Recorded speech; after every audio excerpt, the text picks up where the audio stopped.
व्यवसाय में हर मौका केवल एक बार आता है। अगला बिल गेट्स एक ऑपरेटिंग सिस्टम नहीं बनाएगा। अगला लैरी पेज या सर्गेई ब्रिन एक सर्च इंजन नहीं बनाएगा। और अगला मार्क जुकरबर्ग एक सोशल नेटवर्क साइट नहीं बनाएगा। यदि आप इन लोगों की कॉपी बना रहे हैं तो आप उनसे सीख नहीं रहे हैं।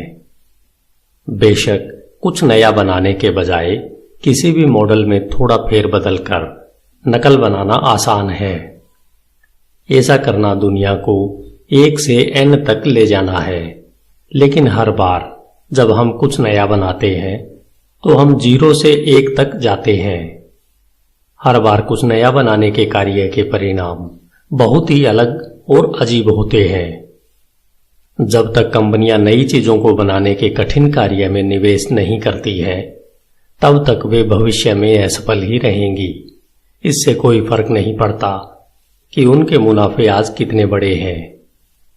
हमें जो विरासत में मिला है वह व्यवसाय की पुरानी तकनीकों को ठीक से प्रयोग करने से मिला है, लेकिन यह अब जितना आसान लगता है वह उतना ही असंभव है।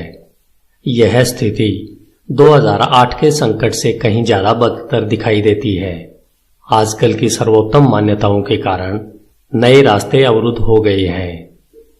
विशाल प्रशासनिक नौकरशाहों की दुनिया में सार्वजनिक और निजी दोनों ही एक नए रास्ते की तलाश में एक चमत्कार की उम्मीद लगाए बैठे हैं।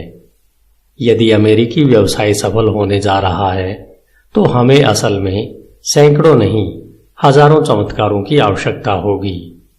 यह एक महत्वपूर्ण तथा निराशाजनक तथ्य है कि मनुष्य अन्य जातियों से ज्यादा चमत्कारों के काम करने की क्षमता बढ़ाने की तकनीक को खोजता रहता है। प्रौद्योगिकी चमत्कारी है क्योंकि यह हमें हमारी मौलिक क्षमताओं को उच्च स्तर तक पहुंचाने के लिए कम से कम करने की अनुमति देती है।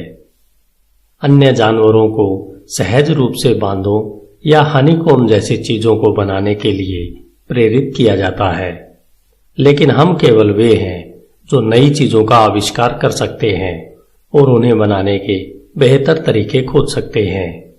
मनुष्य तय नहीं करते हैं कि पहले से दिए गए विकल्पों की कुछ ब्रह्मांडीय सूची से विकल्प बनाकर क्या बनाना है। इसके बजाय नई टेक्नोलॉजी बनाकर हम दुनिया की योजना को फिर से लिखते हैं। ये प्राथमिक सत्य है जो हम दूसरे ग्रेडर को सिखाते हैं, लेकिन उन्हें ऐसी दुनिया में भूलना आसान है जहां हम जो भी करते हैं वह दोहराया जाता है जो पहले किया गया है। 0 से 1 नई कंपनियों को बनाने वाली कंपनियों को बनाने के बारे में है। यह पेपाल के सह संस्थापक और फिर फेसबुक सैकड़ों स्टार्टअप में निवेशक के रूप में सीखा है। लेकिन जब मैंने कई पैटर्न देखे और उन्हें यहां से जोड़ता हूं तो यह पुस्तक सफलता के लिए कोई सूत्र नहीं देती है। शिक्षण उद्यमिता का विरोधाभास यह है कि ऐसा सूत्र आवश्यक रूप से अस्तित्व में ही नहीं हो सकता, क्योंकि प्रत्येक नवाचार नया और अनूठा है। दरअसल मैंने देखा है कि एकमात्र सबसे शक्तिशाली पैटर्न यह है कि सफल लोगों को अप्रत्याशित स्थानों में मूल्य मिलता है और वे सूत्रों के बजाय पहले सिद्धांतों से व्यवसाय के बारे में सोचकर ऐसा करते हैं।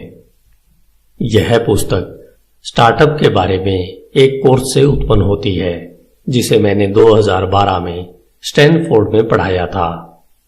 कॉलेज के कुछ छात्र विशेषताओं में बेहद कुशल बन सकते हैं, लेकिन कई लोग कभी नहीं सीखते कि व्यापक दुनिया में उन कौशल के साथ क्या करना है। कक्षा को पढ़ाने में मेरा प्राथमिक लक्ष्य था कि मेरे छात्रों को अकादमिक विशिष्टताओं द्वारा बनाए गए ट्रैकों से परे व्यापक भविष्य में देखने के लिए मदद करें। उन छात्रों में से एक, ब्लैक मास्टर ने विस्तृत कक्षा नोट्स ले लिए जो कैंपस से बहुत दूर फैले हुए थे, और 0 to 1 में मैंने व्यापक दर्शकों के लिए नोट्स संशोधित करने के लिए उनके साथ काम किया है। ऐसा कोई कारण नहीं है कि भविष्य केवल स्टैनफोर्ड या कॉलेज में या सिलिकॉन वैली में ही है। धन्यवाद। HindiAudiobook.com आइए चलते हैं अध्याय 1 की ओर, जो है भविष्य की चुनौती।